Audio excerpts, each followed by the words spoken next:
तरी काय वाटलं तरी मला सांगा, आपण आणखी एक. पण एवढं तर इथं सांगितलं एवढं तर समजते ना, बाकीच्या कन्सेप्ट जाऊ दे इकडलं तिकडलं ज्या काही येतात त्या, कारण लईच नवीन असल्यामुळं इतक्या सगळ्या गोष्टी सांगितलेल्या लक्षात येत नाही. काय वाटलं तरी विचारत जात त्याला. जर हे त्याला कन्सेप्ट नाही सांगितलं तर इथंच विचारा, बाकीचं असेल तर आपण बाकीचं बघू. ठीक आहे. डिझास्टर मॅनेजमेंट काय मॅनेज करायचं आपल्याला? डिझास्टर मॅनेज करायचं आहे. मग काय आपल्याकडे रिसोर्सेस आहे, ऑर्गनायझेशन आहे, सगळ्या गोष्टी ज्या आहेत त्याला आपल्याला एक ठिकाणी आणायचं, कोऑर्डिनेशन करायचं आहे. आपल्याकडे असलेल्या रिसोर्सेसचं, ऑर्गनायझेशनच्या सगळ्या गोष्टीचं कोऑर्डिनेशन करायचं आहे वेगवेगळ्या स्टेजवरती. हे काय वन टाइम इव्हेंट नाही आहे डिझास्टर मॅनेजमेंट. रिस्क रिडक्शन आहे तर रिस्क रिडक्शन तर चालूच राहणार आहे ना कधी पण. ही कॅपॅसिटी बिल्डिंग करणार, रिस्क रिडक्शन म्हणजे काय करणार? कॅपॅसिटी बिल्डिंग करणार, व्हलनरॅबिलिटी कमी करणार, ते कंटिन्युअस प्रोसेस असणार आहे. पण कधी डिझास्टर आला तर त्यावेळेस पण जे काही मॅनेज करायचंय, रेस्क्यू करायचंय, रिहॅबिलिटेशन करायचंय, शेल्टरमध्ये घेऊन जायचंय, अर्ली वॉर्निंग द्यायची, हे पण त्याच गोष्टीमध्ये येत आहे. पोस्ट डिझास्टर आहे, परत हे करायचंय आपल्याला, काय करायचंय? रिकन्स्ट्रक्शन करायचंय, शेल्टर बिल्ड करायचे आहेत बाबा परमनंटसाठी, नंतरच्या ह्यासाठी रिहॅबिलिटेशन करायचं, रिकन्स्ट्रक्शन करायचं, बिल्ड बॅक बेटर जे सँडायवालं फ्रेमवर्क आहे. तर ह्या सर्व गोष्टी आपल्याला मॅनेज करायच्यात ना, आणि या सर्व गोष्टीचं मॅनेजमेंट म्हणजेच डिझास्टर मॅनेजमेंट. एकदम सिंपल भाषेत लिहिले, ऑर्गनायझेशन मॅनेजमेंट रिसोर्सेस आणि रिस्पॉन्सिबिलिटी. एक तर रिसोर्सेस आहेत आपल्याकडे, आणि मग त्याला गाईड करायचं आहे आपल्याला की कोणी कसं काय करायचं. With all humanitarian aspect of emergency, particularly pre disaster, during response म्हणजे ड्युरिंग डिझास्टर, आणि रिकव्हरी तेच पोस्ट डिझास्टर, रिकव्हरी रिकन्स्ट्रक्शन जे काय आहे ते. तर हे जे काय आहे, to reduce the impact of hazard किंवा डिझास्टर. हे मॅनेज काय करायचं? मॅनेज कशासाठी करतो आपण कोणती गोष्ट?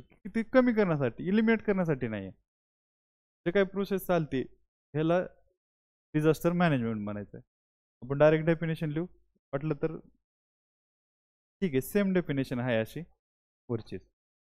Organisation and management of resource लिहून घ्या.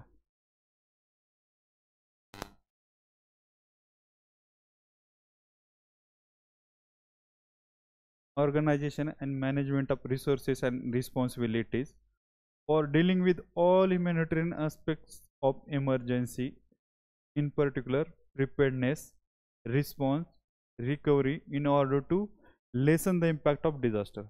त्यातलं मी सांगतोय त्याला थोडंसं इकडे तिकडे वर्ड झाले तर फक्त. With all humanitarian aspect of emergency, in particular preparedness, response, and recovery, in order to lessen the impact of disaster.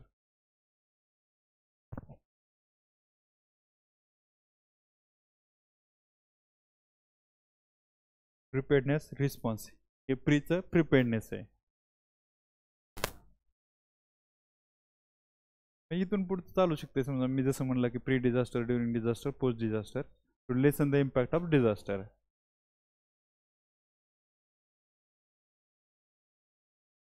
काय बार बार मग पुन्हा वाचलं तरी काय उपयोग नाही आहे जर आपल्याकडे एक पर्टिक्युलर डेफिनेशन नसतील तर.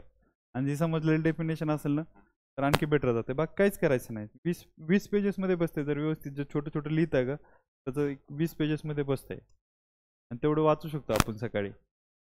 कारण असं इकॉनॉमी एवढं मोठं असते तर इकॉनॉमीचं आपण किती वाचणार आहे? एक लिमिटेडच ॲग्रिकल्चरचं जर सोडलं पार्ट तर बाकीचं काही वाचायसारखं नसतंय आपल्याला. एन्व्हायरमेंटचं बी एन्व्हायरमेंट इम्पॅक्ट असेसमेंट असते, त्याचं एक डेफिनेशन एन्व्हायरमेंट इम्पॅक्ट असेसमेंटचे, आणि त्याचे पॉइंटर बघून जातो आपण, आणि एखाद दुसरं क्वेश्चन असेल तर. बाकीच्यापेक्षा काय बघायला नसतं आपल्याकडे. Security, disaster management, inclusive growth तर काय? इन्क्लुझिव्ह ग्रोथची तर फक्त एकच डेफिनेशन आहे, एकच डेफिनेशन नंतर संपून जाते.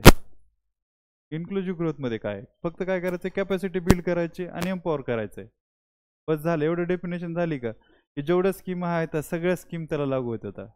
म्हणजे एवढं सोपं सरळ सरळ. पण हे माहीत असावं लागतं, कुणीतरी दाखवावं लागतंय. आणि तुम्ही कुठले बी आन्सर बघितले का आता इन्क्लुझिव्ह ग्रोथवरती ह्याच्यावरती, तर तुम्हाला एवढं दिसेल फक्त इन्क्लुझिव्ह ग्रोथची एक डेफिनेशन आहे प्रॉपर, आणि बाकी सर्व सर्व एकदम GS आहे. जेवढ्या स्कीम आहे सोसायटीमध्ये जेवढं बघतो सर्व, की डिसेबल पीपलची इन्क्लुझिव्ह ग्रोथ कशी करायची, त्यानंतर जेंडरची कशी करायची, कास्टवाली कशी करायची, ट्रायबलच्या लोकांची कशी करायची, ह्या ज्या गोष्टी आहेत का एक सोबत फ्लोने पडतील खाली असे एका पाठोमागे एक. आपण एक क्वेश्चन बघितला ना तरी सगळं क्लिअर होत होतं इन्क्लुझिव्ह. पण लोकांना इन्क्लुझिव्ह ग्रोथची डेफिनेशनच नाही माहिती.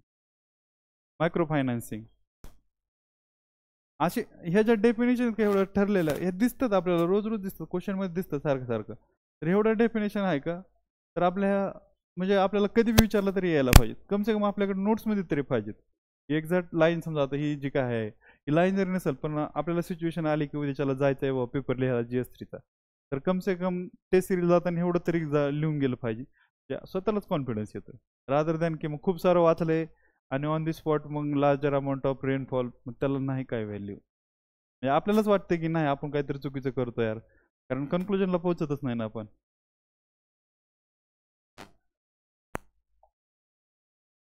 काही प्रॉब्लेम इथपर्यंत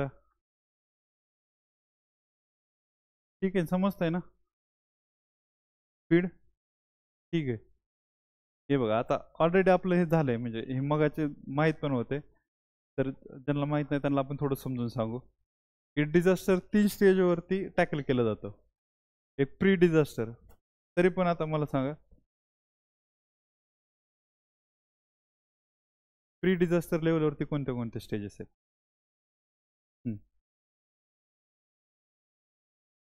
सायकल आपण तर 3 पार्ट तर बघितले बिगर बिगर वाले लार्जर लार्जर पण त्यातले डिटेल नाही. अर्ली वॉर्निंग तर एक्झाम्पल झालं किंवा त्यातलं एक फॅक्ट झाली त्याच्या स्टेजेस स्टेजेस त्याच्यामध्ये पण सब पार्ट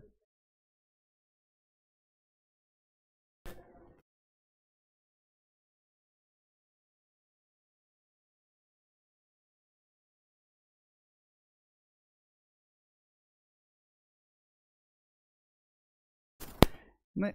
अंदाजे अंदाजे तर ठीक आहे एक्झॅक्ट कोणाला माहिती ते सांगा अंदाजे तर सांगू आपण. आता ह्याच्या बाहेर तर काही नसणारच आहे इथंच असणार आहे कुठेतरी कारण डिझास्टरच आपण ऑलरेडी बघितलंय. हे एक्झॅक्ट 2 वर्ड आहेत प्री डिझास्टर लेवलवरती.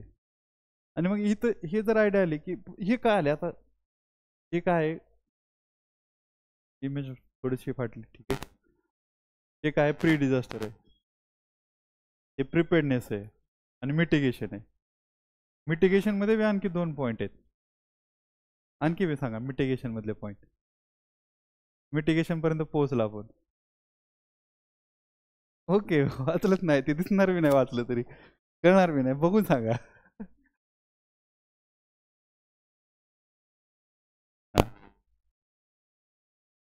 एवढं तर मी काय म्हणतोय की समजा कुठलाही क्वेश्चन आलाय डिझास्टरशी रिलेटेड किंवा सायकलशी आपल्याला लिहायची तर मला सांगा हा पॉईंट हा पॉईंट हा पॉईंट लिहिणं आणि तुम्ही सांगितलं लिहिणं फरक आहे का नाही.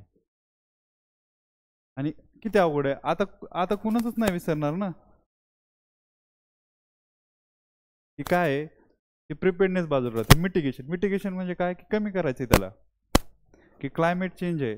क्लायमेट चेंज कशामुळे व्हायला लागलं कार्बन डायऑक्साईडच्या रिलीजमुळे. कार्बन डायऑक्साईडचं रिलीज कमी करणं म्हणजे मिटिगेशन आहे. त्याचं कॉज कमी करणं म्हणजे मिटिगेशन आहे. साधी जर मिटिगेशनची डेफिनेशन झाली तर कॉजलाच ॲड्रेस करणं पण प्रत्येक वेळेस कॉज ॲड्रेस करणं शक्य आहे का नाही. तर काय करायचं रिस्क रिडक्शन तरी करू ना आपण मग. हजारला कमी करू शकत नाही पण त्याची रिस्क तर कमी करता येईल म्हणून मिटिगेशनच्या ह्या 2 स्टेजेस आहेत. आणि हे कुठं झालंय प्री डिझास्टर. पण आता जर डिझास्टर उद्या आलाच तर त्यासाठी प्रिपेअर्ड राहावं लागेल ना की डिझास्टरच्या टायमाला नाही तयारी करू शकत आपण. प्रिपरेशन तर अगोदरच होणार आहे त्याचं बरोबर आहे. तर एवढ्याच 2 स्टेजेस आहेत बाकी याच्यामध्ये काहीच नाही. मिटिगेशनची डेफिनेशन एक्झॅक्ट माहीत पाहिजे पण reduce the cause of hazard किंवा डिझास्टर जे काही कॉज आहे कुठल्याही इव्हेंटचा क्लायमेट चेंजचा असेल किंवा लँडस्लाईडचा असेल की प्रत्येक ह्याचा त्याला मिटिगेशन. अडॅप्टेशन काय आहे की आता वाढली सी लेवल तर आता मग तिथून हटणं बाजूला अथवा त्याला वॉल बसवणं हे करणं नंतरची गोष्ट झाल्यानंतर मिटिगेशन होऊनच द्यायचं नाही. मराठी समजते समजतंय ना नाहीतर मग सगळ्यात गोळ होता आतापर्यंत सांगितलं. त्यांना माहिती त्यांना समजते मला पण तुम्ही इंग्लिशमध्ये आणि हिंदीत बोलले ना ठीक आहे हे आलं लक्षात. त्या 2 स्टेजेस प्रिपेअर्डनेस तर आपल्याला इकडल्यासाठी करायचं आहे की अर्ली वॉर्निंग सिस्टम जी म्हणला ते प्रिपेअर्डनेस मधलं अर्ली वॉर्निंग सिस्टम त्याला काहीच प्रॉब्लेम नाही. अर्ली वॉर्निंग सिस्टम बी करायची किंवा आपल्याला त्याच्यानंतर हे पण करायचं, त्यासोबत कॅपॅसिटी बिल्ड पण करायची, सर्व गोष्टी करायच्या जे काही लागणार आहेत इथं आपल्याला. की ह्याच्यामध्ये जायचं आहे आपल्याला, फ्लडचं करायचं आहे, तर प्रिपेडनेसमध्ये काय की लाईव्ह जॅकेट पाहिजेत ना जाऊन रेस्क्यू करण्यासाठी. आता जे काय करायचं आपल्याला नंतर इथं जाऊन फ्लड आल्यानंतर, ड्युरिंग फ्लड काय करायचं, रेस्क्यू करतो आपण, तिथून आणून लोक एका सेफ प्लेसला ठेवतो आणि नंतर मग समजा डॅमेज झालं ते नीट करतो, ते रिकन्स्ट्रक्शन पोस्ट डिझास्टरच्या वेळेस. तर ही एक गोष्ट आहे की मिटिगेशनवाली.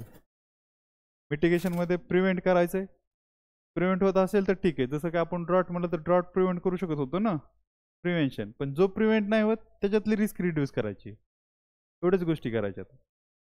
आणि ही सायकल तर आपल्याला पण दिसते. प्रिपेडनेसमध्ये काय की अर्ली वॉर्निंग सिस्टम असेल किंवा कॅपॅसिटी असेल किंवा जे ट्रेनिंग ब्रेनिंग वगैरे द्यायची असेल, की जसं मी म्हणलं की फायर एक्सटिंक्शनची ट्रेनिंग देणं पण मला वाटतं प्रिपेडनेसमध्येच यायला पाहिजे. दुसरं कुठे तिथंच येणार ना ते. मॉक ड्रिल वगैरे त्या पण तिथंच येणार आहेत सुरुवातीच्या काळामध्ये.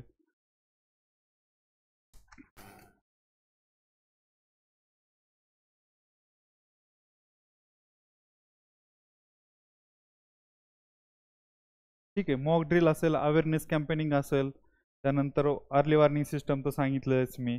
तर ह्या ज्या गोष्टी आहेत त्या प्रिपेडनेसमध्ये येत्याला. आणि मिटिगेशनमध्ये एक तर हे करायचं की प्रिव्हेंट करायचं आहे, प्रिव्हेन्शन आणि रिस्क रिडक्शन. ठीक आहे, ह्या गोष्टी इथं. याच्यामध्ये काय अडचण, ड्युरिंग डिझास्टर फक्त रेस्क्यू करायचे, सेफ प्लेसला घेऊन जाते, शेल्टर होममध्ये ठेवायचे, त्यांना इमिडिएट काही फूड लागत असेल, मेडिकल सर्व्हिसेस असतील, ह्या प्रोव्हाइड करायच्या आता. आणि ह्या स्टेजवरती पोस्ट डिझास्टरच्या वरती रिकव्हरी करायचंय, रिकन्स्ट्रक्शन करायचंय, रिहॅबिलिटेशन आहे.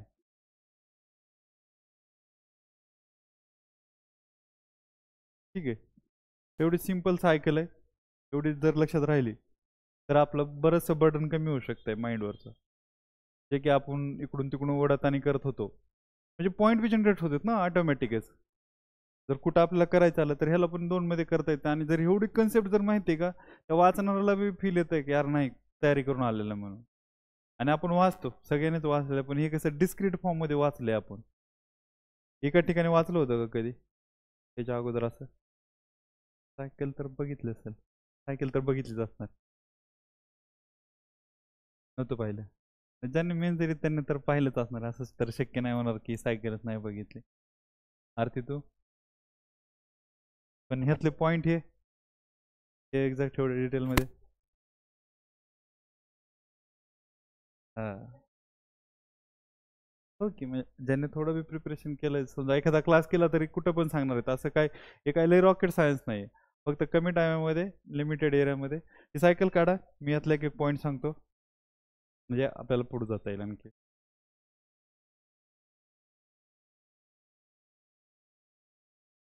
डायरेक्ट एवढे पॉईंट लिहा, अगोदर ही सायकल दाखवा, या सायकलवरले पॉईंट दाखवा, आणि मग पुन्हा एक एक एक्सप्लेन करतो मी थोडंसं डिटेलमध्ये. पण ही सायकलमध्ये एवढे सगळे पॉईंट येऊ द्या. अशी जरी दाखवली तरी चालतं सरळ सरळ. हे एक पॉईंट इकडं, pre disaster, during disaster, post disaster, असं थोडंसं केलं तरी.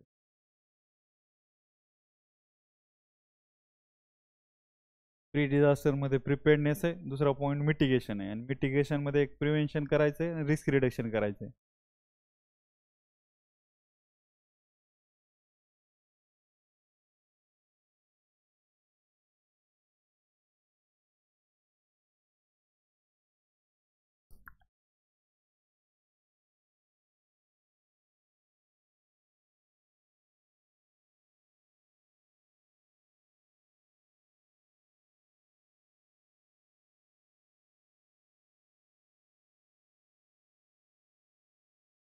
आणि मेजॉरिटी डिझास्टर मॅनेजमेंट असतं का, 80% गोष्टी ह्या प्री डिझास्टरमध्येच होत्या. आणि पुन्हा मग नंतर ह्या 2 क्लब होऊन जातात एकत्र, जर झालंच तर.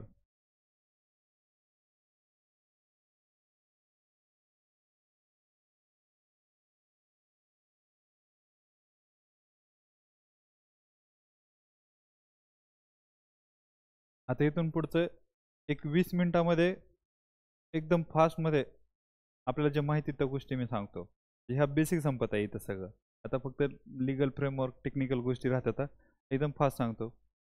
फक्त नाही समजलं तुम्हाला सांगा, नाही तर माझ्या लेवलवरती मी फास्ट सांगतो. सेपरेट पॉईंट टाका. Pre disaster,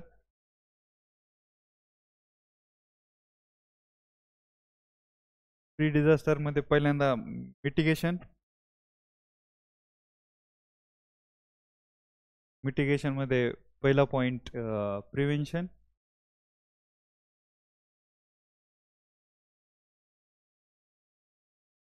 प्रिव्हेन्शनमध्ये elimination of the hazard.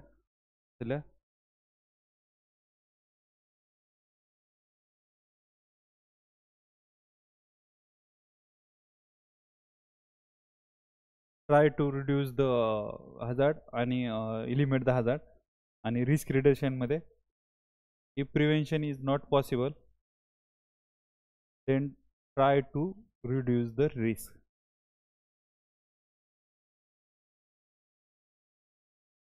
Example, अर्थक्वेकमध्ये no prevention but we can reduce the risk by building earthquake resilient building.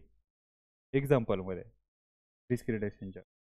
आणि प्रिव्हेन्शनमध्ये एक्झाम्पल द्या ड्रॉटचं, टोटली प्रिव्हेंटेड.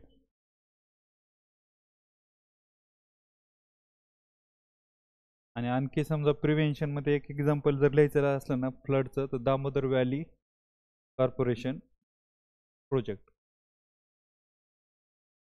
ते पण एक तिथं आपल्याला ॲड करता येत आहे. इंडस्ट्रियल डिझास्टर लिहा ह्याच्यात तर प्रिव्हेन्शनमध्ये एक कुठला बी जरी तेव्हा आठवला तरी म्हणजे आपल्याला सोपं जाईल.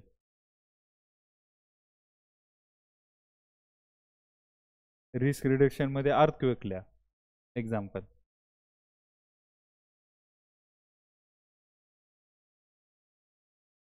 प्रिपेअर्डनेसमध्ये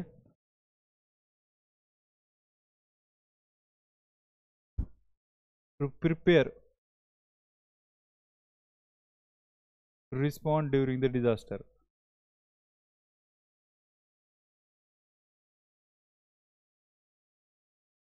Steps taken in preparedness. Number 1 mock drill, एक example त्याचं. Awareness generation, early warning system,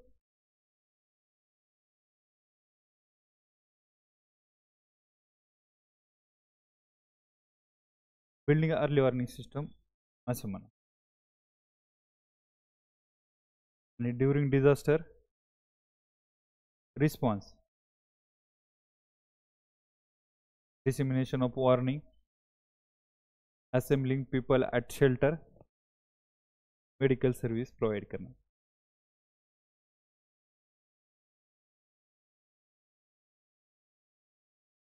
shelter रूममध्ये टेम्पररी हे करायचं असते, फक्त मेडिकल सर्व्हिस द्यायचं सर्व काय फूड असेल तर. Post disaster recovery, immediate step घ्यायच्यात रिकव्हरीमध्ये. Remove people from debris during the earthquake example.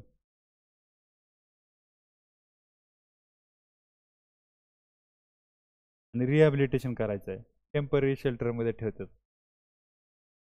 ते थोडंसं लॉंग टर्मसाठी ठेवतात की त्यांचा जुना एरिया रिबिल्ड होतं, रिकन्स्ट्रक्शन होतं, त्यांना जे काही टेम्पररी शेल्टरमध्ये ठेवलं जातं त्याला रिहॅबिलिटेशन म्हणतात.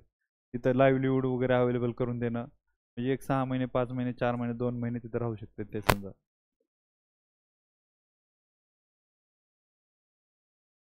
आणि रिकन्स्ट्रक्शन एक आहे पोस्ट डिझास्टरमध्ये. Assessment and upgrade the construction by removing drawbacks, जे काही अगोदरचे ड्रॉबॅक होते रिमूव्ह करायचे आणि रिकन्स्ट्रक्शन करायचं. त्यालाच बिल्ड बॅक बेटर पण म्हणते सेंडाय फ्रेमवर्क, ते पण लिहू शकते एक्झाम्पलमध्ये. आणि हे सगळं असणार आहे पुन्हा प्रिव्हेंट करण्यासाठी, मिटिगेशन करण्यासाठी, रिकन्स्ट्रक्शन सगळं मग पुन्हा एकत्रच येईल जाईल सायकल ते.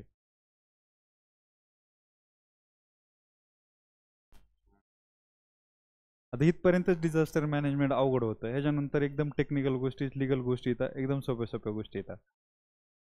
तर मी तुम्हाला फास्ट दाखवतो. ही टेम्पलेट आहे कॉमनवाली, की काय काय पाहिजे. आणि हे एकदा 2020लाच इव्होल्युशनवरती क्वेश्चन आला होता की earlier there was a reactive approach, की डिझास्टर झाल्यानंतर आपण रिॲक्शन द्यायचो, की रिकव्हरी असेल, रिस्पॉन्स असेल, जे काय आहे ते फक्त डिझास्टर. अगोदर काहीच तयारी केलेली नसायची. प्रिपेअर्डनेस बी नसायचं आणि मिटिगेशन तर नव्हतं. पण प्रिपेअर्डनेस पण नसायचं. अर्ली वॉर्निंग सिस्टम नव्हतीच. सुनामीला नंतर बिल्ड केली. ती बिल्ड झाली ती त्याचंच कारण आहे. मग ते होतं रिॲक्टिव्ह अप्रोच, की हे तर खूप दूरचं जर इव्होल्युशन बघायचं जर म्हटलं का, तर म्हणजे पाठीमागालचं किंवा ही गॉडचीच मर्जी, इट्स गॉड्स विश. अगोदरचं होतं की डिझास्टर आलाय तर गॉडची विश आहे की लोकांनी वाईप आउट व्हायचं आहे. मग त्याच्यानंतर थोडंसं की बाबा चला आपण रिस्पॉन्स तर करू, थोडा बहुत रिस्पॉन्स द्या, रिकव्हरी वगैरे जे काही डेब्रिसमध्ये अडकलेत लोक, तेवढं तरी करायला लागले लोक. म्हणजे हे खूप अगोदरची गोष्ट झाली. मध्ये पण स्टेजेस असतील आहेत, पण अगोदर तर असं होतं की डिझास्टर झाला तर देवाच्या गॉड ग्रेस झालेलं आहे. जसं कोविडमध्ये पण स्टेटमेंट आलं होतं एक फायनान्स मिनिस्टरचं, तो त्या टाईपचं म्हणजे. तर तिथून येत आहे. मग तिथून आपण कुठं आलो की ड्युरिंग डिझास्टर तरी करू काहीतरी आपण, ड्युरिंग डिझास्टर.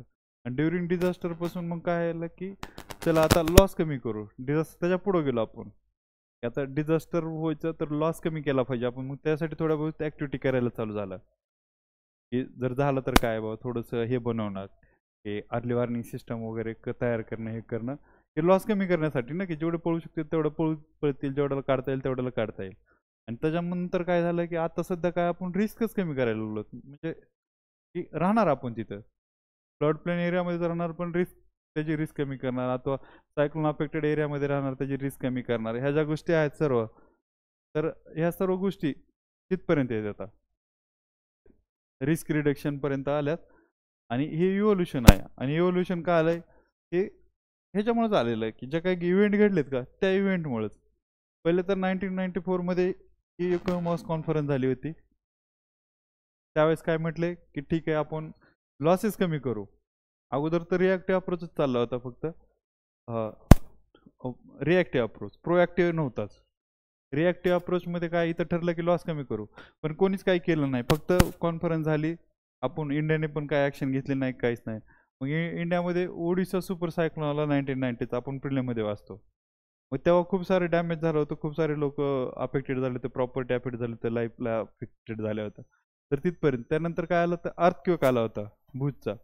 तर इथं जेव्हा ओडिशा सायक्लोन आला ना, तेव्हा एक कमिटी बनली होती ब्युरोक्रेसी लेवलवरती, एक ॲक्शन कमिटी बनवली होती की आम्हाला सांगा बाबा आता कसं करायला पाहिजे याचं. मग त्याच्यानंतर मग अर्थक्वेक आला भुजचा. त्या भुजच्या अर्थक्वेक नंतर गुजरातमधला एक परत एक पार्लिमेंटरी कमिटी बनली.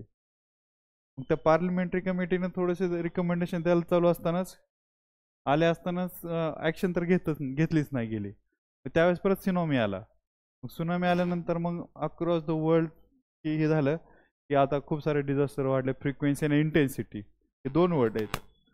फ्रिक्वेन्सी आणि इंटेन्सिटी ऑफ डिझास्टर अगोदर येत होते, काहीच प्रॉब्लेम नव्हतं, सायक्लोन पण येत होते, पण त्याची फ्रिक्वेन्सी पण वाढली, त्याची इंटेन्सिटी पण वाढली. की क्लायमेट चेंज असेल, बाकीच्या सर्व गोष्टी असतील, अर्बन डेव्हलपमेंट असेल, फ्लडचे पण, अर्बन फ्लड पण अगोदर पण येत होते ना.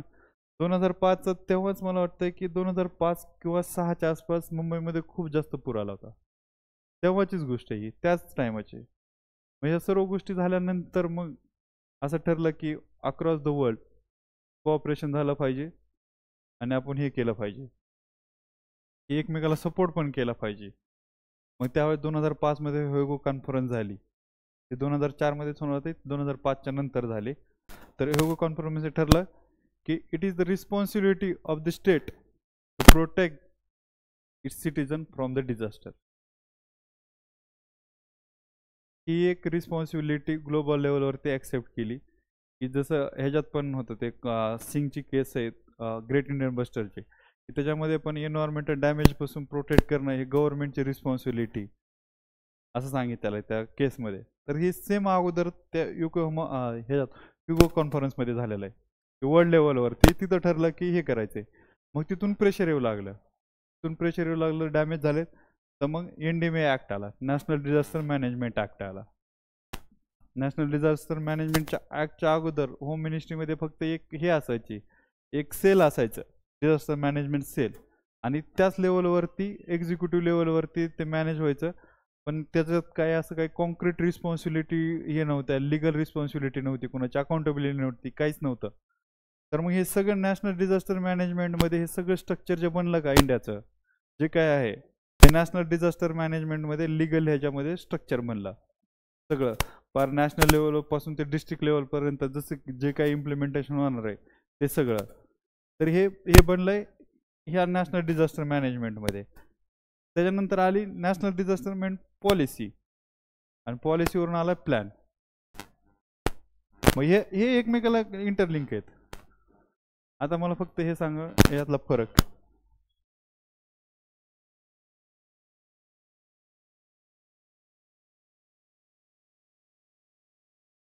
इथपर्यंत तर समजलंय, स्टोरीच आहे. आता ही म्हणजे एक वेळेस आपण कुठं GS मध्ये किंवा SA मध्ये कुठंतरी इथिक्सच्या केस स्टडीमध्ये लिहू शकतो की बाबा आपण लवकर जागे होत नाही गव्हर्नमेंट एक्झाम्पल, की बाबा नॅशनल डिझास्टर मॅनेजमेंट ऍक्ट आपला खूप उशीर आलाय अथवा असं असं काही. तर मला हे सांगा आता ह्या ऍक्ट, पॉलिसी आणि प्लॅन याच्यामध्ये फरक, हे फरक समजला की मग ह्याच्यामध्ये काहीच राहत नाही. 2च मिनिटाचं काम आहे, 2च मिनिट. इथपर्यंत मी जसं सांगितलं तुम्हाला 2 मिनिटात सांगतो मी. बाकी फक्त हे कळायला पाहिजे की, कारण किती जणाला हे वाटतंय की यार पॉलिसी काय आणि प्लॅन काय हे सगळं सेमच आहे माझ्यासाठी. यातला क्रिस्टल क्लिअर डिफरन्स माहित पाहिजे, असे किती जण आहेत? धीरज?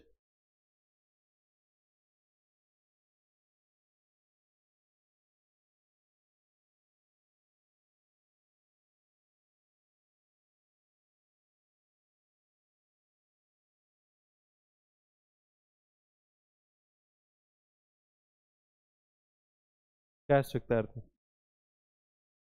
सेमच आहे दोन्ही पण आपल्यासाठी. म्हणजे इनिशियल स्टेजला तर सेम वाटायला बी पाहिजे. काय कोणी काय प्रत्येक जण शिकून नाही आलेला आहे. आणि आपल्याला कुठं जॉग्राफी शिकवताना कोणी सांगितलंय हा प्लॅन आहे, हा ऍक्शन आहे, हे पॉलिसी आहे, सांगितलंय का? नाही ना सांगितलं. तर आपल्याला माहित तरी कसं असणार आहे? बरं एवढं क्रिस्टल क्लिअर आणि छोटे छोटे कन्सेप्ट असतात ते आपल्यापर्यंत पोहोचत पण नाही येतात. पाटणकर, एक जनरल आयडिया.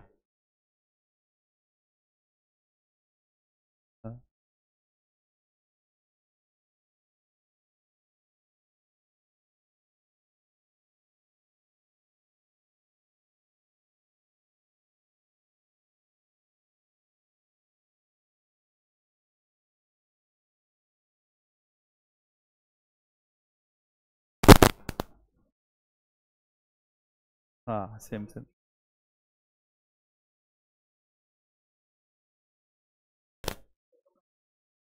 ठीक आहे.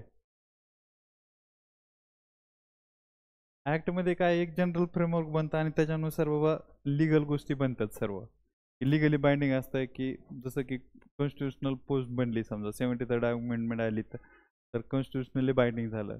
लिगली बाइंडिंग होतात काही लिगली गोष्टी इथं. आणि प्लॅन कसा बनतो, एक जनरल ओव्हरऑल डिझास्टर मॅनेजमेंटसाठी प्लॅन बनतो. एक डिझास्टर मॅनेजमेंट प्लॅन 2009 तो.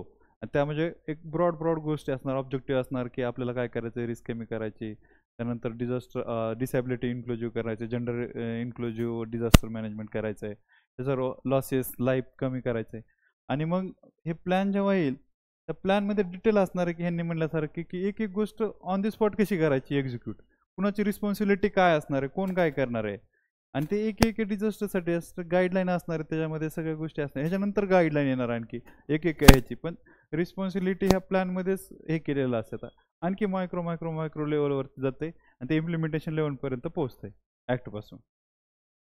तर मग जेव्हा बी येईल की ऍक्ट तर बनला, आता ऍक्ट परत परत सारखं सारखं बदलायची गरज नाही ना, त्यात काही थोडे बहुत अमेंडमेंट करता येतील पण लय काही नाही.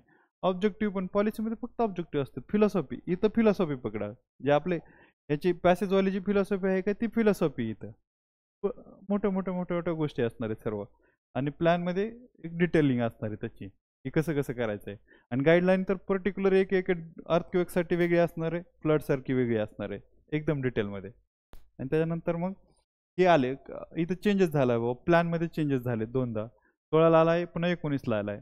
ते 16चं होतं की सँडायचं जे काही होतं की रिस्क रिडक्शनवाला वगैरे, तर ते इन्क्लूड केलं नव्हतं म्हणून परत अपडेट करायला लागला होता इंटरनॅशनल प्रेशरमुळे आपल्याला, म्हणून परत 19 मध्ये अपडेट केलेला आहे. तर इथपर्यंत येऊन पोहोचतो आपण समजा सरळ सरळ ह्याच्यानुसार.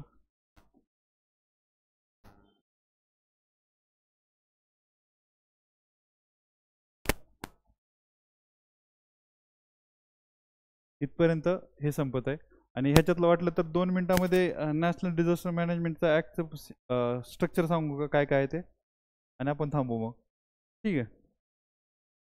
ती 3 लेवलवरती हे जे ॲक्ट आला होता का, नॅशनल डिझास्टर मॅनेजमेंट ॲक्ट 2005, त्याची नोडल एजन्सी आहे होम मिनिस्ट्री, होम मिनिस्ट्रीच्या अंडर. आणि ह्याच्यामध्ये 3 लेवलवरती काम झालं, एक नॅशनल, स्टेट आणि डिस्ट्रिक्ट लेवलवरती.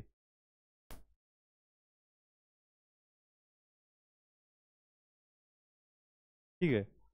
हे नॅशनल लेवलवरती, हे स्टेट आणि हे डिस्ट्रिक्ट. इथं काय आलं तर नॅशनल डिझास्टर मॅनेजमेंट अथॉरिटी, ही नॅशनल लेवलवरती प्लॅन बनवणार आहे, ती पॉलिसी बनवणार आहे आणि तेच कोऑर्डिनेट करणार आहे सगळ्या लेवलवरती. तशीच तर स्टेट लेवलती स्टेट डिझास्टर मॅनेजमेंट आणि डिस्ट्रिक्ट लेवलती डिस्ट्रिक्ट डिझास्टर मॅनेजमेंट अथॉरिटी. ठीक आहे. हे 3 लेवलवरती 3 बनले होते प्रत्येक स्टेटवर. इथं कोण आहेत, इथं प्राईम मिनिस्टर हेड आहेत, इथं CM हेड आहेत आणि इथं डिस्ट्रिक्ट कलेक्टर हेड आहे. ठीक आहे इथपर्यंत. आता इथं कोण आहे, इथं इथं पॉलिटिशियन आहेत, पॉलिटिकल लिडरला हे करण्यासाठी गाईड करण्यासाठी ब्युरोक्रेसी, तर नॅशनल एक्झिक्युटिव्ह कमिटी. त्याच्यानंतर इथं state executive committee, state executive कमिटीमध्ये सर्व ब्युरोक्रॅट्स असणार आहेत त्याच्यामध्ये, या दोन्ही स्टेजवरती.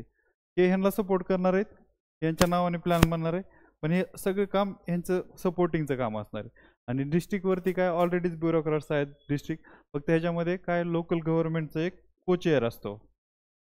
डिस्ट्रिक्ट डेव्हलपमेंट जी काय जिल्हा परिषद आहे त्याचा एक कंचातला किंवा म्युन्सिपाल्टीवाला असेल, तो डिस्ट्रिक्ट लेवलवरती फक्त को-चेअर असणार आहे.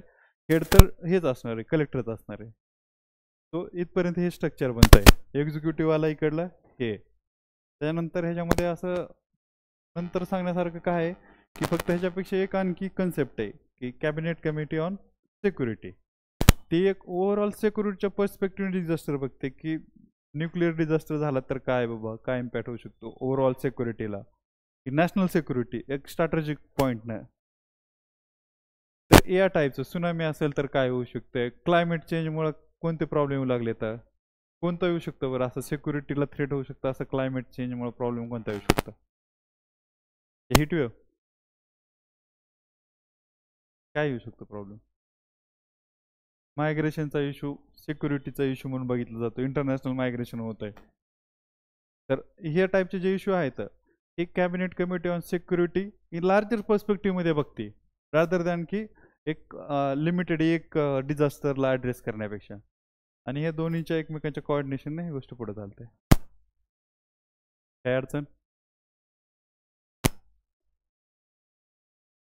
इथपर्यंत. ह्याच्यानंतर तर काय फक्त त्यात 3 सँड आहे, ह्युगो सँड आहे आणि आपले योकोहामा कॉन्फरन्स आहे, त्याच्यामधला डिफरन्स आणि डायरेक्ट मग इंडिव्हिज्युअल डिझास्टर.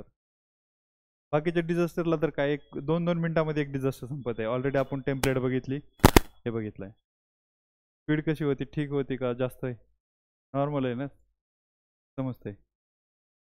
आणखी काही कोणाची अडचण, काही प्रॉब्लेम, लिहिता आलंय सगळ्याला डेफिनेशन वगैरे, पण आता उद्याच्या आल्यानंतर डेफिनेशन पाठ करून यावं लागणार आहे आणि आपण लिहून बघू, कारण मग नाहीतर काहीच फायदा नाही. एवढं डेफिनेशन झालं काहीच करू नका घरी, काहीच करू नका. मी म्हणतो की एक लाईन 5 मिनिटं पण वाचू नका, तुमचं ऑप्शनल करा, काहीच अडचण नाही. फक्त इथं आल्यानंतर एक 5 मिनिटामध्ये आपण पहिल्यांदा लिहू, एक 10 मिनिटामध्ये वाटलं तर मी परत ही स्लाईड लावतो. पहिलं आपण पेजवरती जे दाखवले सगळे 10 11च्या 11 11च्या 11च्या डेफिनेशन लिहू, जर नाही आठवलं तर परत आणखी एका मिनिटामध्ये एक एक डेफिनेशन बघू, काय वाटेल तर सांगू. आता कोणाला काही अडचण पहिल्या क्वेश्चनच्या फ्रेमवर्कमध्ये,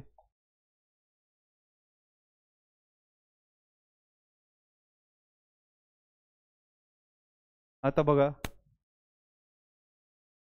ही पेज क्लिअर झाली, कारण मी काय म्हणतो, डिझास्टर मॅनेजमेंट दिसलं की डिझास्टर मॅनेजमेंटची डेफिनेशन लिहायची. आपण एक्स्ट्रा नाही काय करायचं जास्त, कारण आपल्याकडे तेवढा टाइम नाहीये.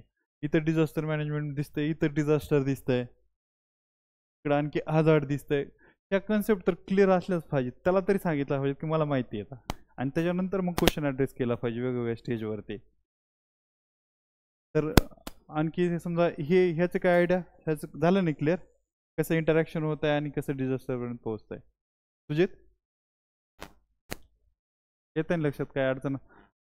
एकदा परत हे दाखवू, एक सेकंड. आता किती माहिती घेतला डेफिनेशन धीरज, किती झाल्या आपल्या?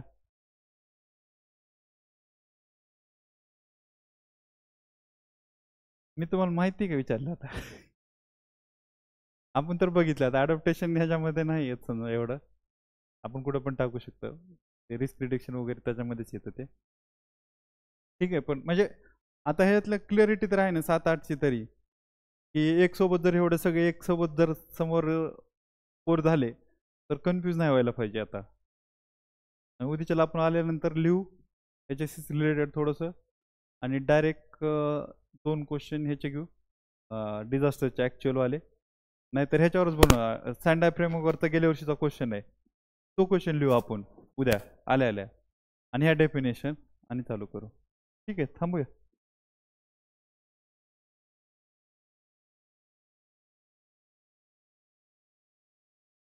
हम्म.